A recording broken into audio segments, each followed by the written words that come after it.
आज तर बाप्पा खूपच खुश असतील, कारण आज त्यांचा वाढदिवस आहे. ताईनं तर खूप मस्त पूजा केलेली दिसते. नंतर मी गेले, फूल ठेवून बाप्पांचे दर्शन घेतले.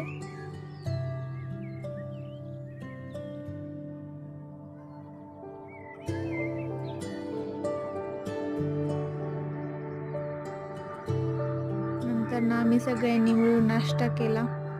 आमच्या घराजवळच एक खूप मस्त पप्पांचं मंदिर आहे, म्हणलं तिथं जाऊया.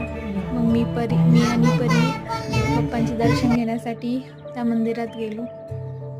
येतानाच मग छोटंसं गार्डन आहे, त्या गार्डनमध्ये पण गेलो.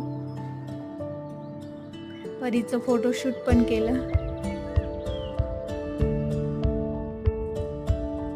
घरी येताना परीसोबत जराशा गप्पा मारल्या.